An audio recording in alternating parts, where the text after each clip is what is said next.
पिछले वीडियो में आपने देखा था ना कैथोड ट्यूब, उससे दो बातें निकल के आई कि जो एटम होता है ना उसमें नेगेटिव चार्ज होता, पॉजिटिव चार्ज होता, इलेक्ट्रॉन होता, प्रोटॉन होता। ये पता चल गया एटम्स के अंदर। न्यूट्रॉन भी होता, इसका पता तो बहुत बाद में चला, सारा तामझाम खत्म हो गया, पता चला कि ये भी होता है, ये बहुत बाद में सारे मॉडल्स बन गए तो पता चला कि न्यूट्रॉन भी होता है। मेनली सबसे पहले इलेक्ट्रॉन नेगेटिव चार्ज था, इसलिए ये पकड़ में आ गया। न्यूट्रॉन पे कोई चार्ज नहीं है, इसलिए समझ में नहीं आया किसी के। तो शुरू में तो यही दो पे है ना, ये इलेक्ट्रॉन और प्रोटॉन है। तो जब ये बात हो गई कि भाई इलेक्ट्रॉन प्रोटॉन रहता है एटम के अंदर, तो फिर बात उठने लगी कि भाई किस तरीके से रहता है। तो सबसे पहले ना थॉमसन, जे थॉमसन्स मॉडल आया है ना। उसका ये कहना था कि उसने ना, उसका जो मॉडल था ना उसको प्लम पडिंग कहते हैं। एक तरह का केक होता है ना, केक या हलवा में बीच में ऐसे से कुछ डाल देते हो ना, चेरी वगैरह या कुछ भी, काजू वगैरह, तो वैसे ही होता है।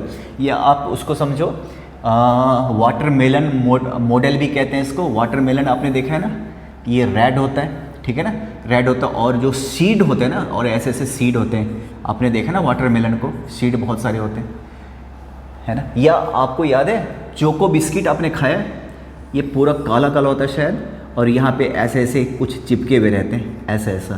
तो ये सारे को प्लम पडिंग मॉडल कहते हैं, ठीक है ना। अब इसका ये कहना था थॉमसन का कि जो एटम्स होता ना, ये देखो मैं यहाँ पे लिख देता हूँ, ध्यान से सुनना। An atom consist of mainly positively charged sphere, है ना, ये पॉजिटिवली चार्ज स्फीयर है, and the electrons are embedded in it, है ना। इलेक्ट्रॉन इसके अंदर चिपका हुआ रहता है, ये पहला इसका ये कहना था। और दूसरा इसने कहा था कि जितने सारे पॉजिटिव हैं, है ना, नंबर ऑफ पॉजिटिव चार्ज, ये लो positive charge equal to number of negative charge. अगर मैं कहूँ ना कि थॉमसन की दो बातें बताओ उसके मॉडल की, तो ये दो बातें कहना चाह रहा है ना, कि जैसे वाटरमेलन में जो रेड वाला पूरा पोर्शन है ये पॉजिटिवली चार्ज स्फीयर है, और जो पॉजिटिव चार्ज है ना वो हर जगह डिस्ट्रीब्यूटेड होता है, हर जगह, कोई खास जगह नहीं होता जहाँ पे पॉजिटिव चार्ज है, पूरे में डिस्ट्रीब्यूटेड होता। चोको बिस्किट की बात करो तो पूरे बिस्किट समझो पॉजिटिव चार्ज है, और बीच बीच में इलेक्ट्रॉन होता है, चिप की तरह पड़ा रहता है नेगेटिव चार्ज। देखो इलेक्ट्रॉन, ये इलेक्ट्रॉन, ये सारा पड़ा रहता है, ये इसका कहना था, है ना। तो ये तो इसकी बातें हो गई, कौन सा, जे थॉमसन का। अब इसके ड्रॉबैक क्या थे, है ना, इसने बोल तो दिया कि नेगेटिव होता, पॉजिटिव होता। अब इसके ड्रॉबैक ये थे कि ये पहला तो ये इसने स्टेबिलिटी को डिफाइन नहीं कर पाया कि भाई क्यों स्टेबल होता, कोई भी एटम स्टेबल क्यों होता है। नेगेटिव और पॉजिटिव चार्ज होते हैं, तो नेगेटिव और पॉजिटिव चार्ज अट्रैक्ट हो जाता है, ये स्टेबल क्यों है ना। उसका तो ये, चलो ये तो कहना था कि number of positive charge equal to number of negative charge, right. So that atom, या यहाँ पे लिख देता हूँ, so that atom as a whole is electrically neutral, है ना। ये तो कह के गया वो, जितने नेगेटिव होते हैं उतने पॉजिटिव होते हैं। तो सवाल है कि स्टेबिलिटी कैसे आएगा, कैसे स्टेबल है, ये नेगेटिव भी है पॉजिटिव भी है, तो अट्रैक्ट होना चाहिए, है ना। और पॉजिटिव चार्ज अगर डिस्ट्रीब्यूटेड है तो उसमें कहाँ पे प्रोटॉन है, पॉजिटिव चार्ज किधर है, कोई इस कह रहा पूरे में बिखरा हुआ है ना। जैसे कि प्रोटॉन को कोई ऐसे पीस के पाउडर बना के पूरे में डाल दिया हो, तो स्टेबिलिटी को डिफाइन नहीं कर पाया। दूसरा, न्यूक्लियस के बारे में कुछ नहीं बता पाया ये, कि न्यूक्लियस किसी भी, बाद में पता चला कि एटम के अंदर न्यूक्लियस होता, ये नहीं बता पाया। थर्ड, बाद में इसके जिंदा रहते ही रदरफोर्ड ने एक्सपेरिमेंट किया जिसके को बोलते हैं स्कैटरिंग, रदरफोर्ड स्कैटरिंग एक्सपेरिमेंट। तो इससे अगर लाइट जाता है तो लाइट जो है ना स्कैटर कर जाता, बिखर जाता, इस चीज़ को ये नहीं समझा पाया, ये 3 बातें नहीं समझा पाया, इसका ये ड्रॉबैक था। बाकी समझ गए जे जे थॉमसन ने क्या बोला, प्लम पडिंग मॉडल क्या क्या था ये। अब इसके जो ड्रॉबैक थे ना उसको दूर किया रदरफोर्ड ने। अब रदरफोर्ड एटॉमिक मॉडल आ गया, रदरफोर्ड एटॉमिक मॉडल, रदरफोर्ड। इसके ड्रॉबैक काफ़ी सारे थे, इसको दूर किया। अब रदरफोर्ड का क्या है, रदरफोर्ड का जो टीचर था ना, इसका जो गुरु था, उसको भी नोबेल प्राइज़ मिला, इसको भी नोबेल प्राइज़ मिला। इसके जो तकरीबन मुझे नहीं पता, आप गूगल करके देख लेना, इसके 7, 8 या 10, 11 इसके जो चेले थे ना उसको भी नोबेल प्राइज़ मिला। पता नहीं ये क्या तकदीर लिखवा के लाया था कि इसके गुरु को भी मिला, इसको भी मिला, और इसने जिसको पढ़ाया था उसके भी 8-10 को मिले नोबेल प्राइज़। आपको पता है कि सर विलियम क्रुक्स वो किसी और चीज़ पे, वो मेटल को हीट करने पे कुछ एक्सपेरिमेंट कर रहा था, है ना। उसके लिए उसने कैथोड ट्यूब का यूज किया था, वहाँ से कोई रे निकला, उस रे को फिर जे जे थॉमसन ने समझाया। फिर जे जे थॉमसन ने अभी पढ़ लिया ना अपने प्लम पडिंग मॉडल, वो बनाया। इसके कुछ ड्रॉबैक थे, तो रदरफोर्ड, अब रदरफोर्ड भी ना ये एटॉमिक मॉडल पे काम कर ही नहीं रहा था, वो अल्फ़ा पार्टिकल पे कुछ काम कर रहा था कि, है ना, जो रेडियो एक्टिव होता ना, जैसे यूरेनियम होता, कोबाल्ट 60 होता, कुछ ऐसे एटम्स है ना जिसके अंदर से रे निकलता रहता है। उसका एटम इतना स्टेबल होता है ना कि अंदर टूट फूट होता रहता है, जो कि रे के फॉर्म में निकलता है। तो कुछ एटम्स होता है, उसको बोलते हैं radio active atoms, radio active atoms. वो इतना अनस्टेबल होता है कि उसके अंदर से एनर्जी निकलता है in the form of radiation, जिसमें अल्फा रे होता, बीटा रे होता और एक गामा रे होता है। इसको ऐसे डिनोट करते हैं, आगे पढ़ोगे भी, अल्फा रे, बीटा रे, गामा रे, ठीक है ना। तो ये अल्फा रे, ये बहुत, इसका साइज बहुत बड़ा होता है, सबसे बड़ा साइज का होता है अल्फा रे पार्टिकल, इसके पार्टिकल का साइज बहुत बड़ा होता है अल्फा रे, इसके बारे में बात करूँगा। तो असल में रदरफोर्ड कुछ इस पे कुछ प्रैक्टिस कर रहा था, है ना, कि अल्फ़ा रे डालेंगे तो किस तरीके से रिएक्ट करता है मेटल सीट वगैरह। तो वहीं से उसने एटॉमिक मॉडल भी बनाया, कर कुछ और रहा था, बाद में एटॉमिक मॉडल पे उसका ध्यान गया कि किस तरीके से। तो रदरफोर्ड स्कैटरिंग मॉडल क्या था वो देखना, है ना। जे जे थॉमसन ने जितना समझाना था समझा दिया, कुछ ड्रॉबैक थे उसको रदरफोर्ड ने कैसे दूर किया उसको देखिए। उसने क्या करा, एक गोल्ड फॉइल लिया, जैसे एल्युमिनियम फॉइल से आप रोटी वोटी ब्रेड वगैरह लपेटते हो ना, गोल्ड फॉइल। इसका जो साइज है ना वो बहुत कम, 10 इतना मीटर, लगभग ये मान के चलो इतना मीटर होता था। देखो इतना। आपको पता है जो सबसे छोटा एटम कौन सा होता है, हाइड्रोजन एटम, सबसे छोटा एटम हाइड्रोजन एटम। इसका जो साइज होता है ना लगभग 10⁻⁻10 मीटर, इसके आसपास होता है, यानी से थोड़ा कम ही होता है, बल्कि इतना होता है। तो सोचो कि जो गोल्ड फॉइल लिया वो कितना पतला लिया इसने, ठीक है। और यहाँ से एक अल्फ़ा रे निकाले का एक सोर्स लिया है ना, अल्फ़ा रेज इमीटर, है ना, इमीट करने वाला, ठीक है ना। यहाँ से अल्फ़ा रे निकल रहे हैं और इसने एक ऐसा बीच में होल दिया ताकि, है ना, छोटा सा रास्ता पासेज दिया, इस पैसेज से अल्फ़ा रे जाएगा सीधा, ठीक है। और ये यहाँ से टकराया, इस पॉइंट से टकराया, काफ़ी सारे एटम्स से बने होंगे, किसी जगह से टकराया, ठीक है ना। उसने क्या देखा कि कुछ ऐसे ऐसे, है ना, ऐसे ऐसे, ठीक है ना, और बहुत सारा जो है ना सीधा निकल गया, बहुत सारा रे सीधा निकल गया। अब कुछ रे डेविएट हो गया, कुछ रे ऐसे भी डेविएट हो गया, कुछ रे वापस भी लौट गया, है ना, कुछ रे 90 डिग्री से ज़्यादा भी डेविएट हो गया, कुछ रे ऐसे भी हो गया, स्कैटर हो गया।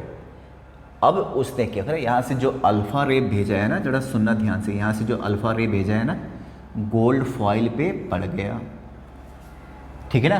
बहुत सारा इसने यहाँ पे रख दिया, स्क्रीन रख दिया देखने के लिए कि क्या क्या आ रहा है। तो काफ़ी सारा रे इस पे नज़र आया, कुछ रे स्कैटर हो गया, कुछ रे वापस लौट गया, उधर गया, स्क्रीन पे गया ही नहीं, ठीक है ना। अगर सोचो कि जे जे थॉमसन का जो प्लम पडिंग मॉडल था, मान लो ऐसे है ना, इस पे रे डालते, तुम थोड़ा सोचना, एक्सपेक्टेशन देखो क्या हो सकता है, इस पे टॉर्च का रोशनी डालेंगे तो अल्फ़ा रे डालेंगे, अल्फ़ा जो होता है ना वो हीलियम की तरह होता है, इसके एटॉमिक नंबर 2 होता है और इसके मास होते हैं 4। हाइड्रोजन का क्या होता है, एटॉमिक नंबर भी 1 होता है, मास नंबर भी 1 होता है, तो हाइड्रोजन से 4 गुना भारी, अल्फ़ा रे भारी है भाई, ठीक है। कहने का तो रोशनी है, रे है, पर देखो तो हाइड्रोजन से 4 टाइम्स इसका वेट ज़्यादा है, मास ज़्यादा है, मासिव एसिड है, ठीक है। प्लम पुडिंग मॉडल होता तो क्या होता, इन सब में क्या है, पॉजिटिवली चार्ज है, अल्फा रे भी पॉजिटिवली चार्ज होता है, ध्यान से सुनना, हीलियम 2+, अल्फा रे को ऐसे लिखते हैं हीलियम 2+, पॉजिटिवली चार्ज होता। तो आप सुनिए, पॉजिटिव चार्ज होता अल्फा रे, पॉजिटिव पॉजिटिव पॉजिटिव पॉजिटिव, ये चला, ठीक है। और इसकी अगर बात करो, जे थॉमसन की बात करो, भाई ये तो रदरफोर्ड ये मान के चल रहा था कि जे थॉमसन ने जो बोला सही बोला। तो ये जो स्फेयर है ना वो क्या होता है, पॉजिटिवली चार्ज होता है, अब बीच बीच में नेगेटिव चार्ज होता है। अब आपको पता है जो पॉजिटिव चार्ज होता है वो प्रोटॉन होता है और जो नेगेटिव चार्ज होता है इलेक्ट्रॉन। इलेक्ट्रॉन का मास बहुत ही कम होता है, प्रोटॉन के मुकाबले तो 2000 लगभग 1/2000 1836 टाइम्स होता, इतना कम होता है, इलेक्ट्रॉन कुछ भी नहीं है। और ये फिर भी ये तो अल्फ़ा पार्टिकल है ना। तो ज़रा देखिए ज़रा यहाँ पे अल्फ़ा पार्टिकल अगर ये जाता, उम्मीद है ये पॉजिटिव चार्ज है, ये सारा पॉजिटिव चार्ज है, हर जगह पॉजिटिव पूरे में फैला हुआ है, ये भी पॉजिटिव चार्ज है, पॉजिटिव। और पॉजिटिव क्या होता है, रिपल्सन। लेकिन ज़रा एक बात बताओ, एक तो हीलियम है और ये छोटे से स्पेस से बाहर जाएगा, ये भी पॉजिटिव, ये भी पॉजिटिव। अब ये जाएगा तो इसका जो वेलोसिटी होता है, मोमेंटम, एक होता है मोमेंटम, याद है, मास इनटू वेलोसिटी, है ना। तो जब अपनी वेलोसिटी से जाएगा तो थोड़ा सा डेविएट होगा, ये एक सीट जो है इसको भला क्या रोक पाएगा, अगर ये स्पीड से जाएगा, पॉजिटिव चार्ज जरूर है, थोड़ा बहुत डेविएट करेगा लेकिन आर पार निकल जाना चाहिए। क्या होना चाहिए, आर पार निकल जाना चाहिए, सबका सब आर पार निकल जाना चाहिए, सबका सब।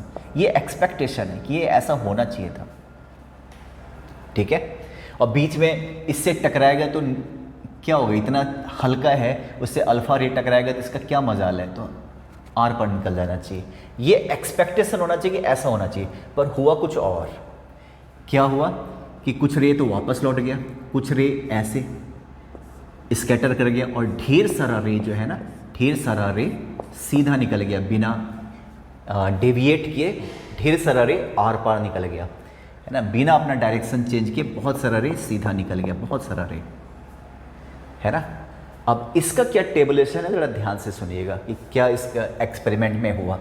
एक्सपेक्टेशन क्या था, अगर आप प्लम पडिंग मॉडल की बात करो तो सारा का सारा रे क्या होना चाहिए, सीधा निकल जाना चाहिए था, अल्फ़ा भी पॉजिटिव होता और ये जो प्लम पडिंग है हर जगह पे क्या पॉजिटिव चार्ज है, पॉजिटिव पॉजिटिव रिपेल करता। लेकिन अल्फ़ा का मास इतना ज़्यादा है, इसका मोमेंटम इतना ज़्यादा हो गया मास की वजह से कि ये इसका मजाल नहीं कि ये पतला सा जो सीट है इसको रोक सकता था, इस सीधा निकल जाना चाहिए था, है ना। ये एक्सपेक्टेशन था, पर हुआ क्या कि कुछ बहुत सारा, तो पता है ज़रा ध्यान से सुनना, 10,000 में से 14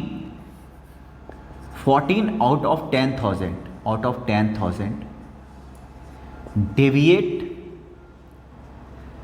डेविएट फ्रॉम इट्स पाथ, अपने पाथ से डेविएट हो गया, मोर देन 1 डिग्री एंगल, है ना। सोच रहे हो कितना कम है, 10,000 रे आपने भेजा, केवल 14 डेविएट हुआ, बाकी के 9986 10,000 में से माइनस करो। ये डाटा आपको याद नहीं रखना, बस आपको याद रखना है कि मोस्ट ऑफ द रे इमर्ज विदाउट डेविएशन, बाहर निकल गया बिना डेविएट हुए।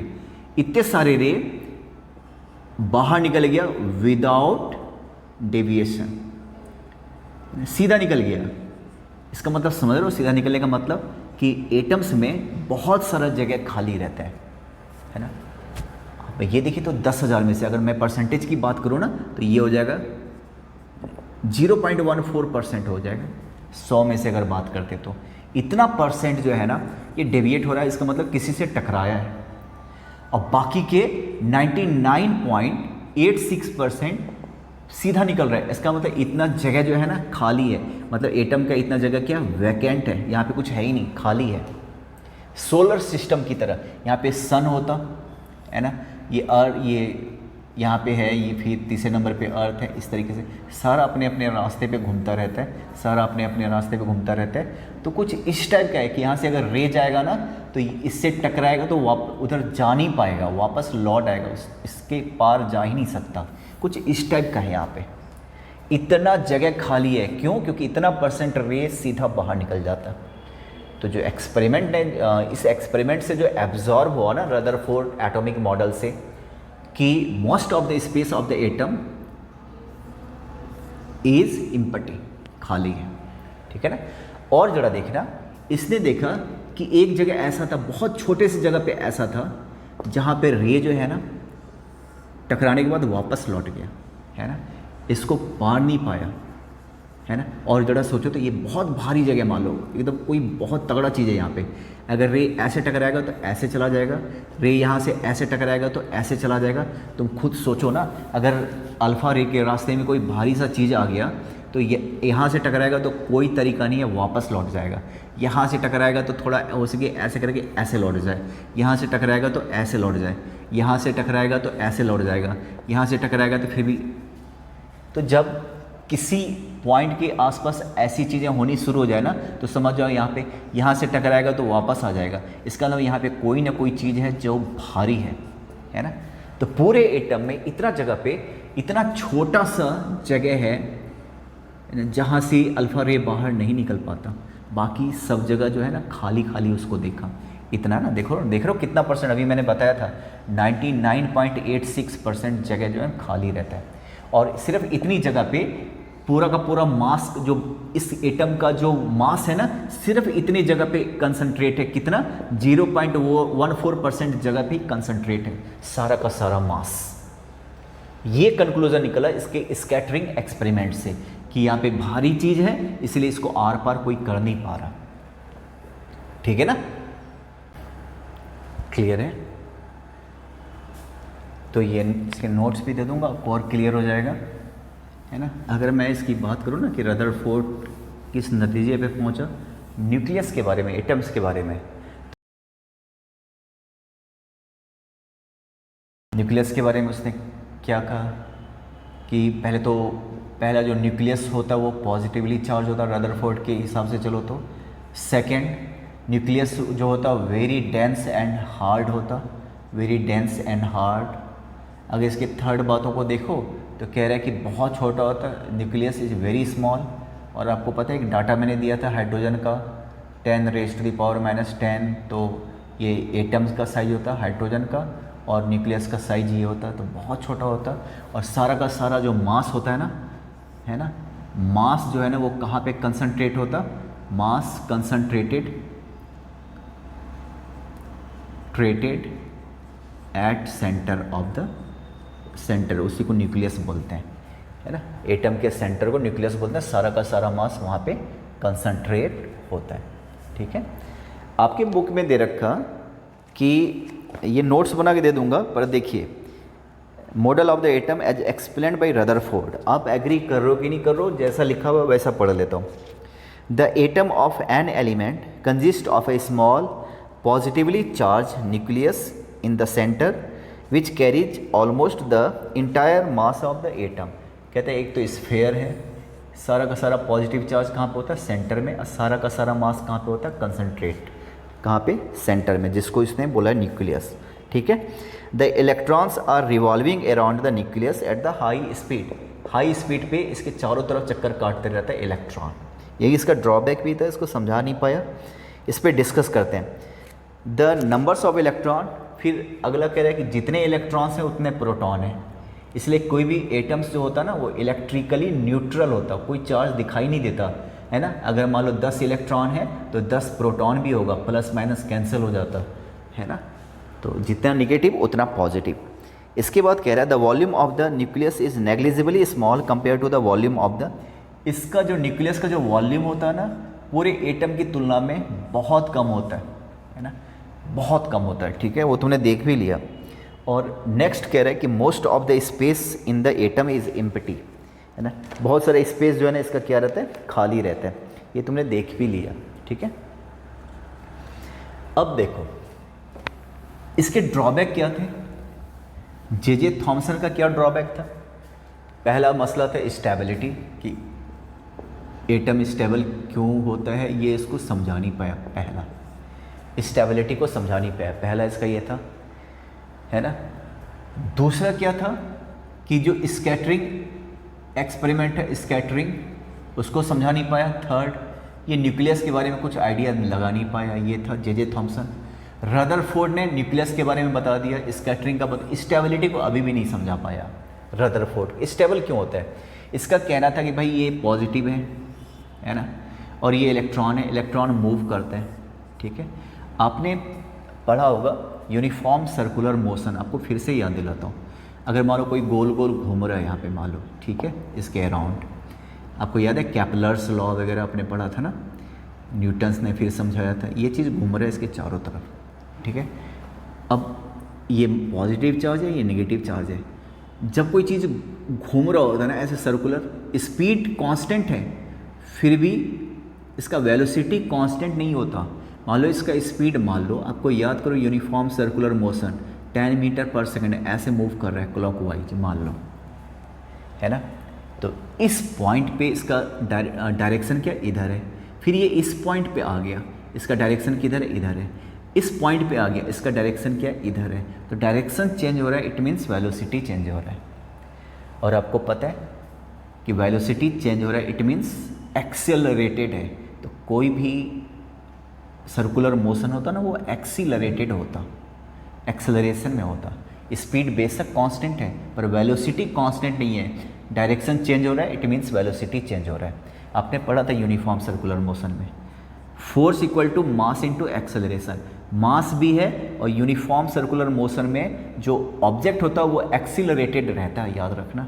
फोर्स, आपको वर्क डन इक्वल टू क्या पढ़ा था, एफ इंटू ए, ऐसे ये आगे भी पढ़ोगे। अगर कोई चीज़ एक्सेलरेशन किसी में है तो उस पर एक एनर्जी भी है, बस तुम इतना जान लो, इसमें एनर्जी है, इसमें एनर्जी है ना। आगे आप पढ़ोगे मैक्सवेल हायर क्लासेस में। मैक्सवेल का ये कहना था, आपको ज़्यादा बस रेफरेंस देना, मैक्सवेल इलेक्ट्रोमैग्नेटिक, उसका ये कहना था कि एक्सेलरेशन प्लस चार्ज, अगर ये दोनों मिल जाए ना, इक्वल टू इलेक्ट्रोमैग्नेटिक वेव निकलता है। मैं नोट्स दे दूंगा, उतना ही पढ़ लेना, आपको खाली समझा रहा हूँ कि जब भी कोई चार्ज मूव करता है, जैसे ये माइनस है, ये प्लस है, तो एक्सेलरेशन एंड मूव कर रहा है तो एक्सेलरेशन है, और चार्ज भी है, तो इलेक्ट्रिक मैग्नेटिक वेव प्रोड्यूस होता है, और एक रेडिएशन निकलता है, रेडिएशन एनर्जी के फॉर्म में, एनर्जी के फॉर्म में ये रेडिएशन निकलता है। जैसे आप गर्म तावा होता है, उसको थोड़ी देर के लिए रख दो, थोड़ी देर के लिए, तो गर्म तावा क्या होता है, ठंडा हो जाता है। क्यों, हीट जो है ना रेडिएशन के फॉर्म में बाहर निकल जाता है। तो मैक्सवेल का आगे जब पढ़ोगे तो एक्सेलरेशन और चार्ज होता तो इलेक्ट्रोमैग्नेटिक वेव प्रोड्यूस होता, जिसकी वजह से रेडिएशन होना चाहिए, radiation in the form of light, कुछ भी। तो एनर्जी ये लूज़ करेगा हमेशा, अगर ऐसा हुआ तो मैक्सवेल के हिसाब से, तो एनर्जी हमेशा लूज़ करेगा। तो जब एनर्जी जब लूज़ करेगा तो धीरे धीरे क्या होगा, नेगेटिव है ही, पॉजिटिव में आके गिर जाएगा। तो जो एटम का साइज, मान लो एटम जो कि इतना बड़ा था ना, अब सिर्फ इतना रह गया, तो कोई स्टेबल रहा ही नहीं। पता चला कि तुमने अभी भी इतना बड़ा मेटल बनाया, इतना बड़ा मेटल बनाया, अब कुछ देर के बाद दिखना बंद हो गया, कहाँ गया कहाँ गया, तो पता चला ये चीज़ हो रहा है। पर ऐसा होता है क्या, नहीं होता है। तो जो स्टेबिलिटी है ना, उसको रदरफोर्ड भी नहीं समझा पाया, है ना। मैक्सवेल के हिसाब से तो एटम्स का जो अस्तित्व है ना, वो कहाँ तक रहना चाहिए, उसका जो एग्जिस्टेंट है वो केवल न्यूक्लियस तक रहना चाहिए था, इतना बड़ा साइज घट के इतना हो जाना चाहिए। इसको समझा नहीं पाया, क्योंकि जब कोई चीज़ मूव कर रहा होता, चार्ज एक्सेलरेशन, चार्ज जब एक्सेलरेटेड होता ना, तो इलेक्ट्रोमैग्नेटिक वेव प्रोड्यूस करता, वो रेडिएशन के फॉर्म में, उसमें एनर्जी निकलता रहता लाइट के फॉर्म में, है ना, या रेडिएशन के फॉर्म में एनर्जी निकलता रहता है। इसका एनर्जी धीरे धीरे कम होता जाएगा, तो धीरे धीरे क्या हो जाएगा, न्यूक्लियस में आके कोलैप्स हो जाएगा। पर ऐसा होता नहीं है, इसको वो समझा नहीं पाया, बस ये इसकी प्रॉब्लम रह गई। अब इस प्रॉब्लम को दूर किया बोर्स ने, है ना, बोर एटॉमिक मॉडल, ठीक है। अब देखो रदरफोर्ड थॉमसन के कुछ ड्रॉबैक को रदरफोर्ड ने दूर किया, रदरफोर्ड के कुछ बोर्स एटॉमिक मॉडल इसने दूर किया, है ना। अब इसका ये कहना था कि पॉजिटिव चार्ज होता है, इलेक्ट्रॉन जो रदरफोर्ड बना रहा है, इलेक्ट्रॉन रदरफोर्ड के हिसाब से इलेक्ट्रॉन घूम रहा है तो बिल्कुल घूम रहा है ना, सब घूम रहा है। इसने एग्जांपल दिया सोलर सिस्टम का। यहाँ पे सन होता है ना, यहाँ पे अभी थोड़ी देर पहले ही बताया था, देखो सब मूव कर रहे हैं, तो कोई इधर मूव कर रहा होता, कोई उधर। कुछ तो है जो उल्टा मूव करता है, अर्थ अपना ऐसे स्वास्तिक का चिन्ह देखो ना, क्लॉकवाइज में अर्थ मूव कर रहा होता है, ठीक है, इस तरीके से मूव कर रहा होता है अर्थ, ये कुछ इस तरीके से, कभी एक दूसरे से टकराता नहीं है, सबके पाथ अलग अलग बने हुए हैं, सबके पाथ अलग अलग बने हुए हैं, सबको सन अपनी तरफ खींच रहा है। पर ऐसा नहीं होता कि उछल के इसमें आ जाता है ना, ये उछल के इसमें, ऐसा कभी नहीं होता, सबके पाथ अलग अलग है ना। तो देखो अब ये एक्सप्लेन करा इसने, ये एक्सप्लेन करा, ये देखो कि ये जो न्यूक्लियस है ना उसके चारों तरफ एक ऑर्बिट बना हुआ है ना। इसको तुम 1 कह लो, पहला ऑर्बिट, दूसरा ऑर्बिट, तीसरा ऑर्बिट, चौथा ऑर्बिट, पांचवा, छठा, ऐसे। जैसे पहले ऑर्बिट में पता नहीं, मैं तो याद भी नहीं है, थर्ड में लेकिन अर्थ है अपना, इसके बाद मार्स है, इसके बाद जुपिटर है, इस तरीके से सबका ऑर्बिट बना हुआ है ना। इसको एनर्जी लेवल है, सबका एनर्जी लेवल अलग अलग होता है। इसको के शेल बोलते हैं, सेल, के सेल, एल, एम, एन, आगे जाओगे ओ, पी, इस तरीके से बने हुए, सबका एनर्जी अलग अलग है ना, ठीक है। ये यहाँ पे इलेक्ट्रॉन, यहाँ पे, अब इसको थोड़ा समझो जरा ध्यान से, है ना, कि कैसे मूव करते हैं। मैं आपके ग्रुप में इसका पूरा एनिमेशन भेज दूंगा, उसको तुम ढंग से देख लेना, ग्रुप में इसके एनिमेशन मैं भेज दूंगा। अभी आप यहाँ पे समझ लीजिए, आप ये 3 बनाया, पहला एनर्जी, बीच में क्या है, न्यूक्लियस है, सारा पूरे एटम्स का मास यहाँ पे कंसंट्रेट है, सारा प्रोटॉन आपको यहाँ पे मिलेगा, इलेक्ट्रॉन का डिस्ट्रीब्यूशन अलग होता है, किसी में 2 होता है, किसी में 4 होता है, वो आगे समझने का चीज़ है। पर बोर्स ने बोला ना कि जो इलेक्ट्रॉन होता है ना वो सबका अलग अलग ऑर्बिट है, उसको एनर्जी लेवल का नाम दिया, के, एल, एम, एन, है ना, एक एन भी है, ठीक है। इसका मान लो इसका एनर्जी 10 है, तो ये हायर एनर्जी लेवल 15, 20 ऐसी मान, एग्जाम्पल के लिए मैंने ऐसा लिया हुआ, के, एल, एम, एन, 10 है, 15, 20 एग्जाम्पल के लिए। हायर एनर्जी लेवल, यहाँ का जो इलेक्ट्रॉन का जो स्पीड है ना इन सबसे ज़्यादा होगा, है ना। इसका स्पीड आपको मैं एग्जांपल के तौर पे, ये देखो मान लो इधर मूव कर रहा है, इसका स्पीड मैं ऐसे लेता हूँ, वैसे तो बहुत ज़्यादा होता है लाइट का स्पीड लगभग, फिर भी मैं एग्जांपल के लिए ले लेता हूँ 100 मीटर पर सेकेंड। तो इसका जो स्पीड होगा ना वो 80 मीटर पर सेकेंड होगा। मतलब मुझे ये बताना है कि स्पीड धीरे धीरे क्या होता जाएगा, कम होता जाएगा, ठीक है ना। इस वाले को बोलते हैं higher energy level, higher energy level, है ना। लोअर और लोअर और लोअर, लोअर एनर्जी लेवल, ठीक है। इसके 10 हैं, इसके 15 हैं, इसमें 5 जब ऐड करोगे ना तो ये वाला इलेक्ट्रॉन अभी किस में, 10 वाले में, के सेल में, जिसका एनर्जी कितना है, 10 है, सबका एनर्जी डिस्ट्रीब्यूट है। अगर इसमें कुछ भी आप भी चले जाते हो ना तो आपका भी एनर्जी इतना हो जाएगा 10, इसमें चले जाओगे तो 15, इलेक्ट्रॉन है तो 10, ठीक है ना, सबका एनर्जी बना हुआ है ना। तो सबका एनर्जी फिक्स है। अब कोई भी एनर्जी मूव कर रहा है लेकिन कोई भी एनर्जी लूज नहीं कर रहा, सोलर सिस्टम की तरह कोई भी सन में आके कूद नहीं जाता, सोलर सिस्टम की तरह सिस्टम चल रहा है। बल्कि सोलर सिस्टम को अगर समझना है ना तो एटम्स को समझ लो, समझो कि वही चल रहा है। सोलर सिस्टम का सबसे छोटा सैंपल जो है ना, मॉडल जो है ना, वो एटम ही है। ऐसे इसमें आप एनर्जी दोगे, 5 दोगे तो यहाँ पे उछल के चला जाएगा। अगर इसमें आपने, मैंने एग्जाम्पल के लिए लिया हुआ है, इसमें 10 ऐड करोगे तो यहाँ पे चला जाएगा, है ना। आपने 10 दिया तो ये पता चला यहाँ पे ऐसा नहीं है, फिक्स है। इसका अगर 20 है, अगर आपने 10 दिया तो यहीं पे आएगा और कहीं नहीं जा सकता, यहाँ भी नहीं जा सकता, है ना। इसमें जब -5 करोगे, रेडिएशन होगा, यहाँ से एनर्जी जब निकलेगा, रेडिएट होगा, बाहर निकलेगा, इमिट होगा। तो मान लो 5 इमिट हो गया, रेडिएट हो गया, बाहर निकल गया, तो उछल के यहाँ पे चला जाएगा। इसमें अगर ये एब्जॉर्ब करेगा, 5 एब्जॉर्ब करेगा +5 25 हो जाएगा, तो यहाँ पे चला जाएगा। ये इसका कहना था, K shell, L shell, N shell, N shell, इस KLMNOP ऐसे एनर्जी। तो इसने बोला जो ऑर्बिट होता है ना, इलेक्ट्रॉन के जो घूमने का जो रास्ता होता है वो फिक्स होता है, उसका एनर्जी लेवल फिक्स होता है। तो कोई भी एनर्जी यहाँ पे मैक्सवेल का कुछ नहीं चलता, सोलर सिस्टम चलता, मैक्सवेल का नहीं है कि ये है आपका एक्सेलरेशन है, चार्ज है तो रेडिएशन, ऐसा कुछ नहीं है। एनर्जी फिक्स है ना। इसमें जितने भी इलेक्ट्रॉन है सबका एनर्जी अगर बटा हुआ है 10 तो 10 ही रहेगा। अगर हायर एनर्जी लेवल पे जाना है तो आपको एनर्जी ऐड करना पड़ेगा, अगर लोअर पे जाना है तो एनर्जी निकालना पड़ेगा, रिलीज होगा, इमिट होगा तो लोअर पे पहुंच जाएगा। सबका बना हुआ है, ये समझाना था बोर का। तो बोर्स मॉडल हो गया आपका, इसने रदरफोर्ड के इस प्रॉब्लम को सॉल्व कर दिया। फिर भी एक प्रॉब्लम अभी भी रह गया बोर्स में, वो था मास का। मास नंबर है ना, कि जरा आप ये सोचो, कह रहे हो एटम का सारा मास न्यूक्लियस में होता है। मान लो इसका एटम का मास मान लो 20 AMU है, मान लो 20 AMU, और यहाँ पे कह रहे हो कि सारा का सारा मास न्यूक्लियस में है ना। न्यूक्लियस में मान लो 10 प्रोटॉन है, एक प्रोटॉन का AMU, तो 10 प्रोटॉन का मास क्या हो जाएगा फिर 10 AMU।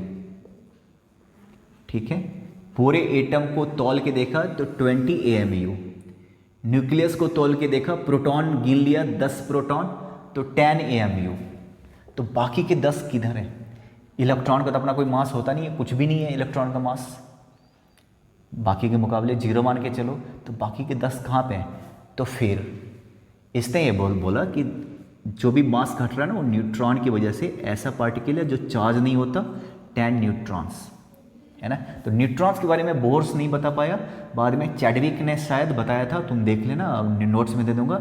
जेम्स चैडविक ने न्यूट्रॉन के बारे में बताया। फिर अगर सोडियम है, उसका एटॉमिक नंबर 11 है, मास नंबर 23 है, तो 11 प्रोटॉन है, तो इसका मतलब सोडियम का मास क्या होना चाहिए, 11 AMU होना चाहिए, पर है 23। तो क्यों है, जब कह रहे हो कि सोडियम का एटम है, सारा मास बीच में यहाँ पे न्यूक्लियस में केवल प्रोटॉन ही दिख रहा, अब प्रोटॉन 11 हैं तो मास भी तो 11 होना चाहिए न्यूक्लियस का 11 है तो पूरे एटम का 11 होना चाहिए, क्योंकि इलेक्ट्रॉन का तो कोई मायने ही नहीं रखता है ना, मास तो उसका कुछ होता ही नहीं समझो, तो 11 होना चाहिए, जबकि है 23। तो पता चला कि इसमें क्या है, 12 न्यूट्रॉन है। इस पे हम क्वेश्चंस बहुत सारा करेंगे आगे चल के, है ना। तो ये बोर्स मॉडल था, इसका एनिमेशन मैं डाल दूंगा आपके इसमें ग्रुप में, उसको ढंग से देख लेना, इसको अच्छे से देख लेना, ठीक है।